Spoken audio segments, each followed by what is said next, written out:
Hi, welcome sa aking YouTube channel. And sa episode na ito, pag-uusapan natin ang qualified theft.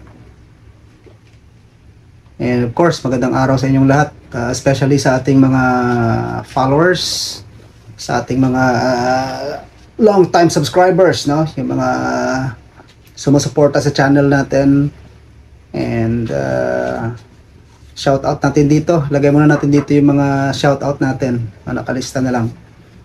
And kung first time mo ako mapanood dito, most likely ano yan, na-recommend sa'yo ng algorithm ng YouTube or Facebook itong video, and probably it's for a reason. And hopefully may mapupulot ka dito sa ating pag-uusapan. Now, ang discussion natin, sabi na nga yung tungkol sa qualified theft, medyo criminal case tayo, pero may kinalaman kasi ito sa labor, no? Sa employment setting, dahil sa ilalim ng Article 310 ng ating Revised Penal Code or RPC, ang qualified theft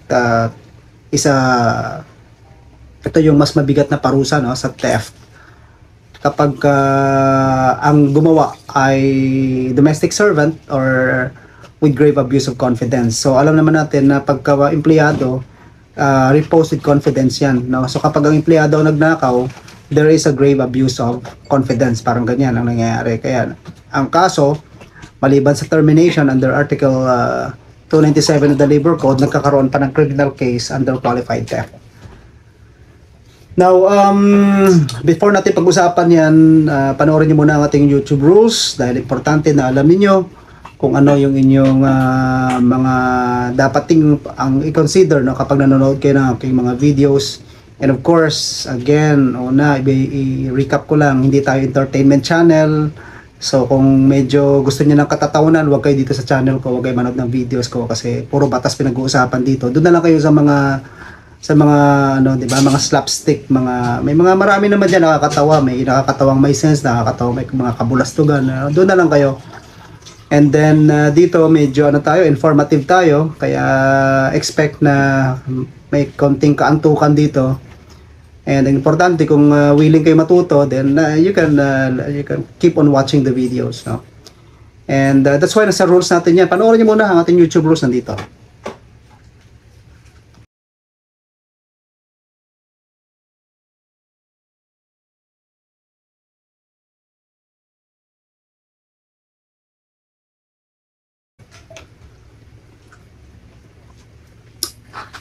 Alright, so welcome back sa ating discussion. And of course, ang topic natin ay tungkol sa qualified theft.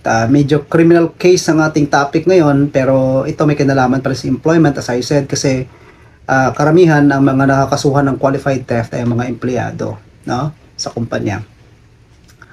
Ngayon, pag sinabi mo kasing qualified theft,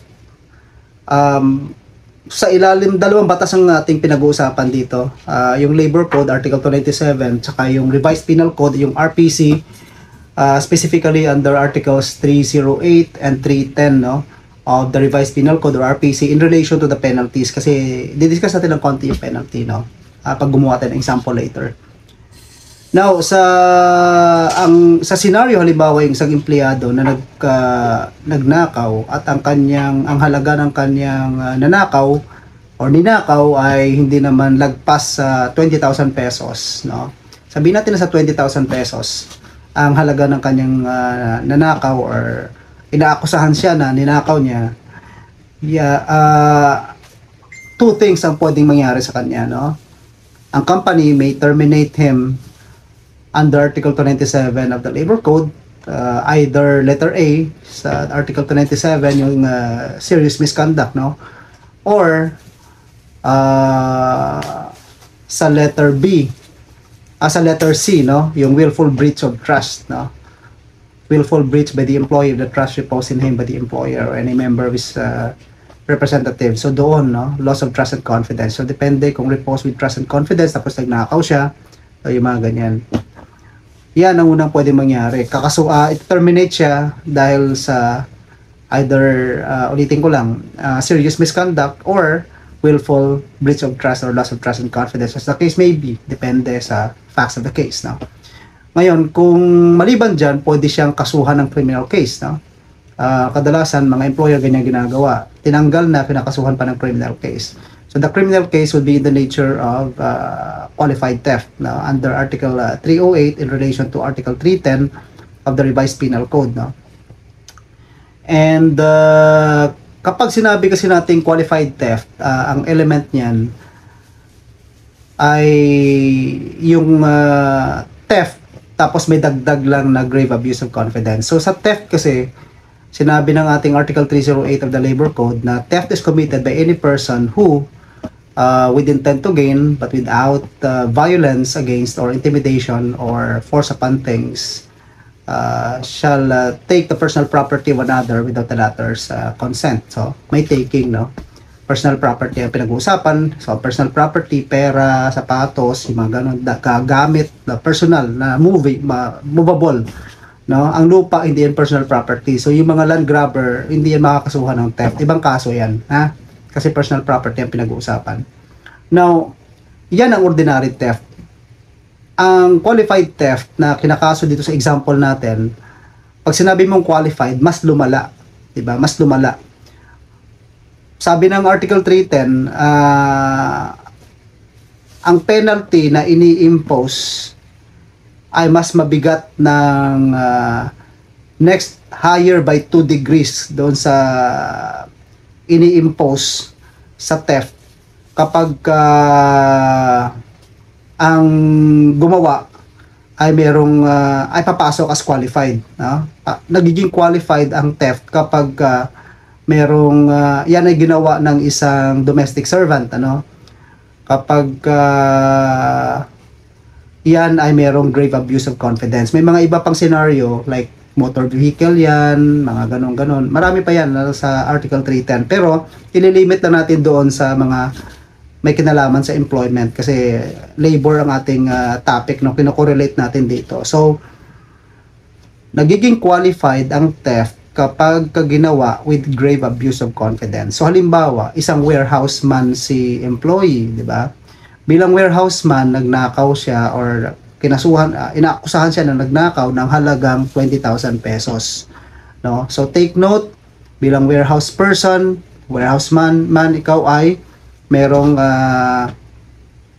trust na nirepose sa iyo ang employer, 'di ba? So kung repose with trust ka, ikaw ay isang holder of trust, position of trust.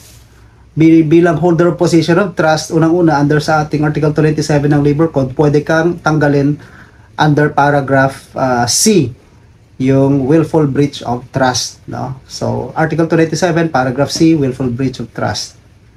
Now, maliban sa tinanggal na si employee for willful breach of trust or loss of trust and confidence, pwede pa siyang kasuhan ng criminal case under Article 308 of the Revised Penal Code in relation to Article 310, no? Kasi nagkaroon ng taking ng personal property, halimbawa yung mga nanakaw ay yung cable wire, no? Which is actually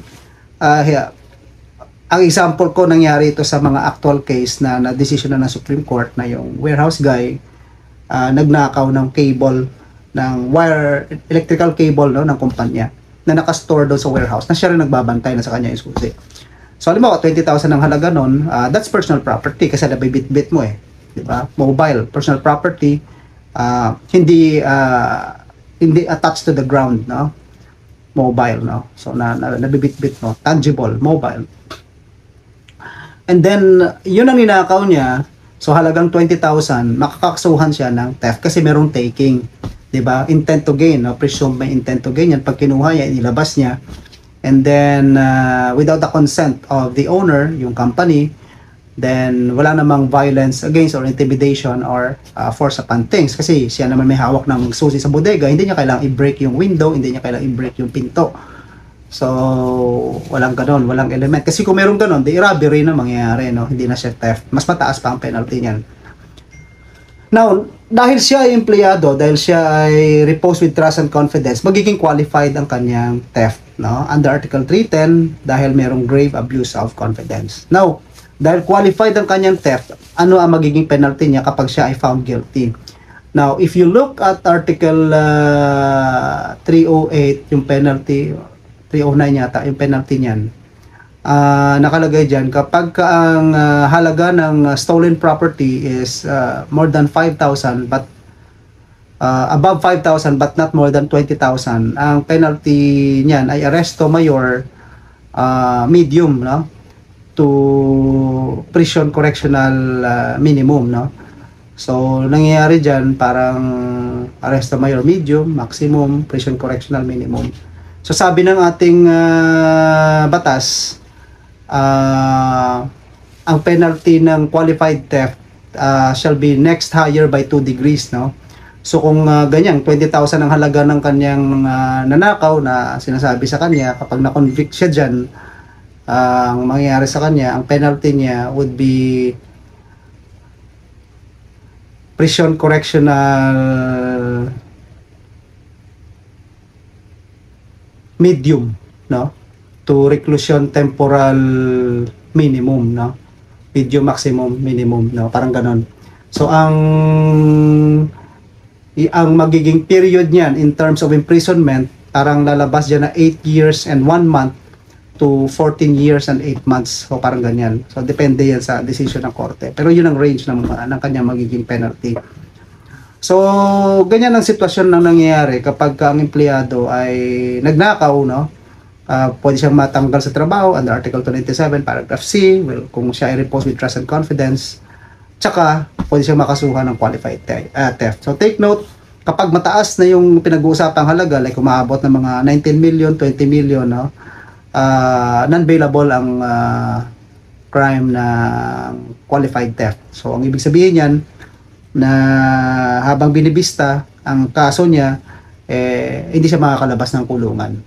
So yan ang problema. So kaya again, paalala sa lahat, no, una sa mga empleyado, syempre uphold your values, no.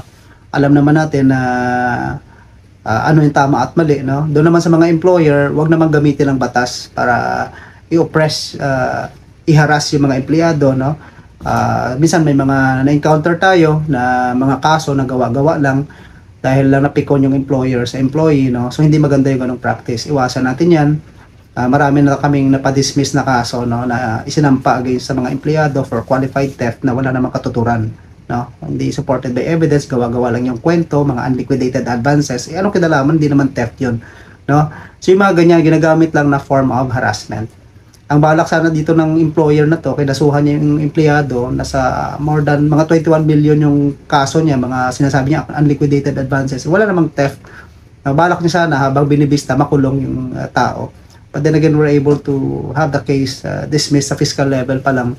Pero again, the point is, wag malisyoso, no? May mga kumpanya, may mga employer na matindi ang malisya sa katawan. Iwasan natin yan kasi hindi maganda na hinaharas natin ang mga empleyado dahil lang hindi natin nakuha ang gusto natin, na hindi naman ayon sa batas ang gusto natin mangyari. So guys, I hope you learned something from this video. Again, thank you for watching. And if you find this helpful, you may share this with your friends, your colleagues, family members, your relatives, your managers, no, owners of the business. So again, from the bottom of my heart, thank you for supporting my channel, and I hope to see you in my next video. God bless.